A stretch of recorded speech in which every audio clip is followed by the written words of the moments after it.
Right. I'd like to thank everybody for coming out, and I'd like to thank the media and the community for their patience and understanding during our investigation.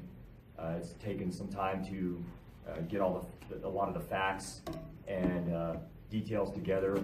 This is still an active investigation. We're still working on it, so there are some things we cannot release. So there'll be some questions that we will not be able to answer, and specifics will be limited. So from the details that we're about to give, so because it is an active investigation, there still are some people that we need to contact and interview. The detectives have been working very hard on this case, have put and on top of that, their regular caseload, so they've put a lot of hard work and time into this to make sure that no stone is left unturned.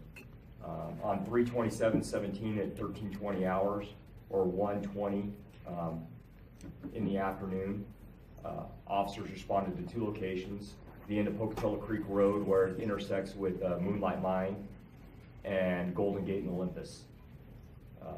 We were informed that Idaho State Police detectives were conducting an investigation. During that investigation, they observed Rocco Chacon, who's 24 years of age, driving a white Honda.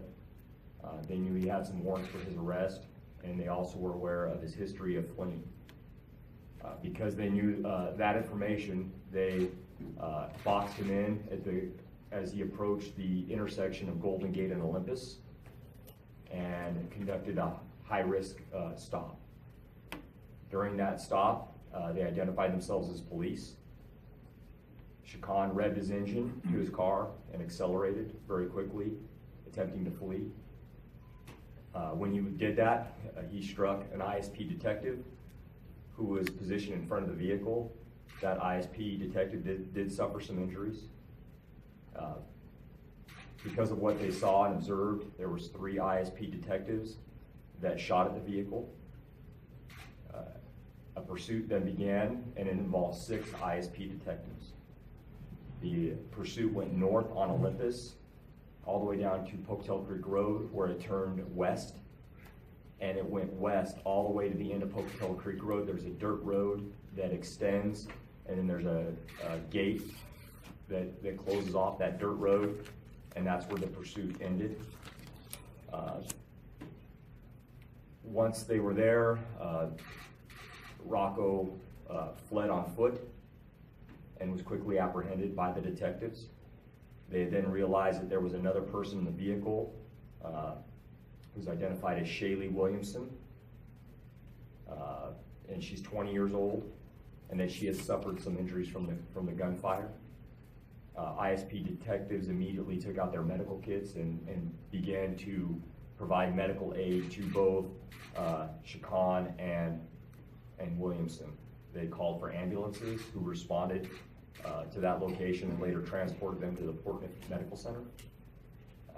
At this point, we're continuing our investigation on this incident. It'll end up being reviewed by the prosecutor for any criminal charges whatsoever. I'll turn it over to Steve to let you know that, and then to Captain Daly for some administrative, what's going to happen on the administrative end. So.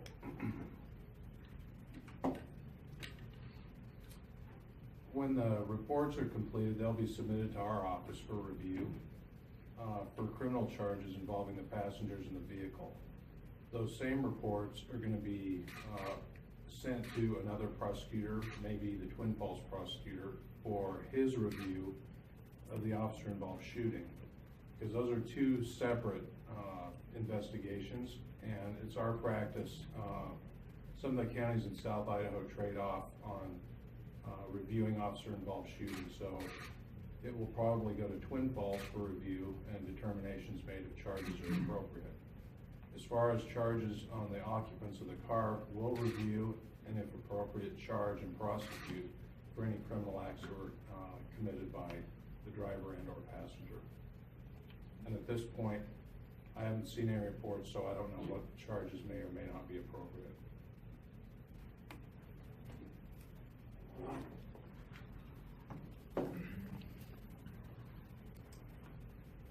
When this incident occurred,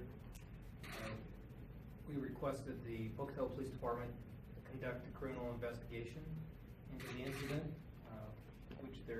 as you were told, they're in the process of doing that. Following the completion of their investigation, the out-of-state police will conduct an internal investigation, administrative review of the incident to determine whether there are any, whether the detectives acted within or outside of policy and procedures, to see if there's any training corrections that we need to make or anything else we need to do with our policy or our training. That investigation will kick off as soon as we receive the reports from the Pocatello Police Department.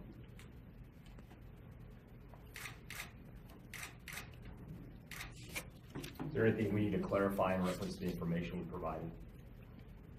As long as you're open to questions, sir. They'll be limited, so yeah, Shelby, you have a... So was there any, was there a gun at all found in the victim or suspect's vehicle, or did he open fire at police at all? He did not fire at police, no. Okay. Was there anything with the detectives that, other than verbally identifying themselves, that would make a reasonable person assume they were police officers with blue lights, uniforms, or badges shown? They did have their tactical vests on, and it did say Idaho State Police. Some of them do have a badge connected to their vests, so there was markings on their vests, yes.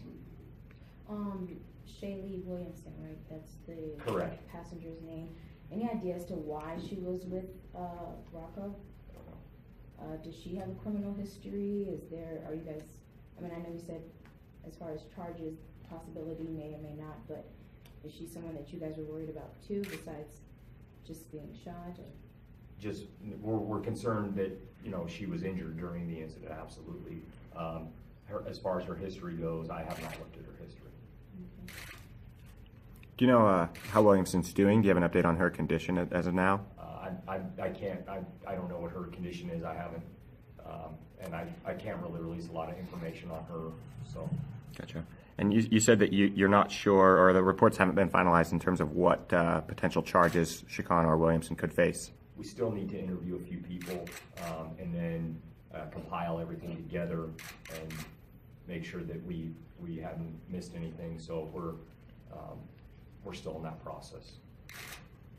With the seriousness of this incident, can you talk about why it took so long to finally get to the bottom of things and speak to us, the media?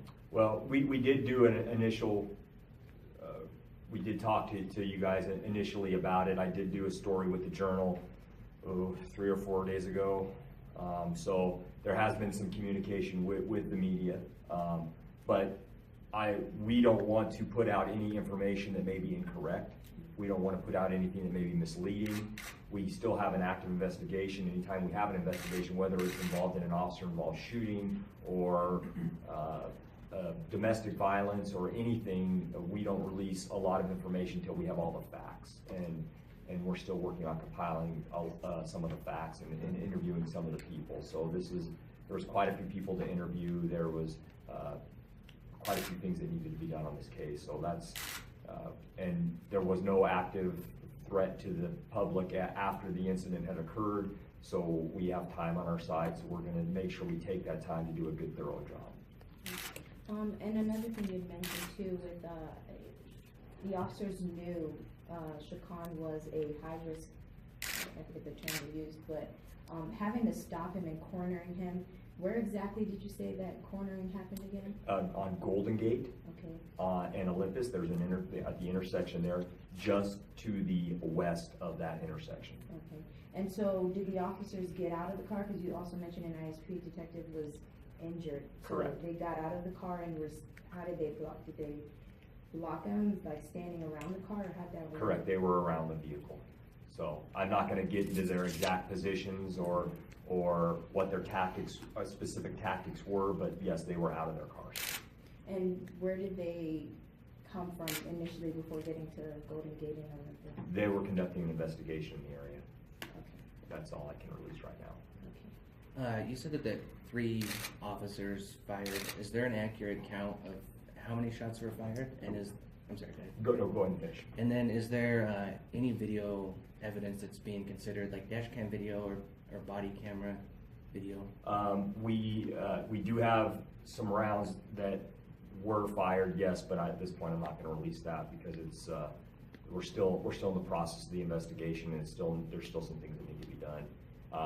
We do have some video in the area. I don't believe there was any body cam video from the detectives. Can we say where the victim, Shaylee Williamson, was shot at body parts? No. Was Shaylee Williamson, when she was transported to the Portneuf Medical Center, did she by chance try to use a fake name at the hospital? To your knowledge? I don't know. Okay. And with the troopers that are facing charges, do you know how soon you would be able to release information regarding potential charges for opening fire, or even the names of the officers that were involved in the shooting? Because it is an active investigation, we have to wait until we get all of the interviews done. We're working on that. There's some people that we're still trying to contact, and then it has to go to the prosecutor's office. So probably after it goes to the prosecutor's office for review, then that's something we'll release. So. And do you have an idea kind of where you're at in that process? Maybe a rough timeline? Turn that over to Well, Steve. when we get the reports, we'll forward them to probably Twin Falls. For the officer involved shooting? Correct. Correct. And then I don't know what their timeline would be on Okay. reviewing and making decisions. Gotcha. Can we talk about the scene a little bit? It was pretty hectic. Can you talk about the collaborativeness of the law enforcement in this area and how you guys had to work to come together and get this done? Sure. We worked, when we got the call for assistance, we responded to Golden Gate and Olympus, as well as the Pocatello Creek area. Once we got once Captain Daly contacted Chief Marchand and requested that we take lead, we had the assistance of some Savannah County deputies that were up at the Pocatello Creek scene that helped us out. We've also reached out to Power County, and they've helped us out with a few things. We've also had some people on the city side help us with some getting GPS coordinates and things like that. So we've had assistance from multiple agencies, and they've helped us out. So. And at that intersection, Moonlight and Pocatello Creek, how far up did Rocco Chacon allegedly run up, or was the car up that hill as well? He drove up the dirt road, yes. And then allegedly fled the car? Fled on foot, and he probably, I don't know, how far was that road up? I don't know how far it was up. I mean, you were up at the scene, so Yeah. it wasn't like it was a long way. It wasn't like it was a mile. Yeah, I just know I couldn't see the car, so I'm like, I don't know. Yeah, but it was just out of eye shot from you. So Just around the corner. yeah, Okay. yeah, Probably 100 yards Yeah, from the maybe. intersection. maybe 100. Okay. Yeah. I know we've already said there's no risk to the public, but I guess at that time, how would you describe that situation in saying that you guys did your job to the best you could and secure the area and make sure everyone that lives in that area is okay? Can you talk about that, please? Yeah, I know that they alerted both of the schools, Gate City and Highland, and they put them on, I believe it was controlled access. So we just wanted to make sure that everything was safe. And once we deemed it safe, then we contacted the schools and we released them from controlled access. Did Shaylee Williamson exit the vehicle when Rocco Chacon fled on foot? I don't believe so. Okay. And, at the time, it was believed that Rocco might have been shot as well. Was he, visibly covered in the other victim's blood, or was there a reason why they might have thought that he was involved or shot as well? I don't know. I wasn't there when that happened. So Okay. I don't know. Okay. What kind of injuries did that officer get? Can you say? No. Leg, arm, no? But they're okay right now? Yes. Okay.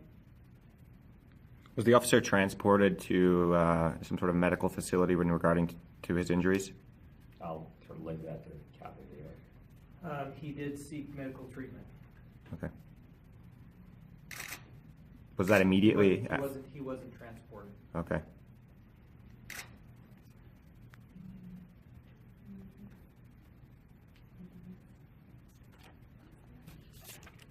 All right. Thank you. Appreciate it. Okay.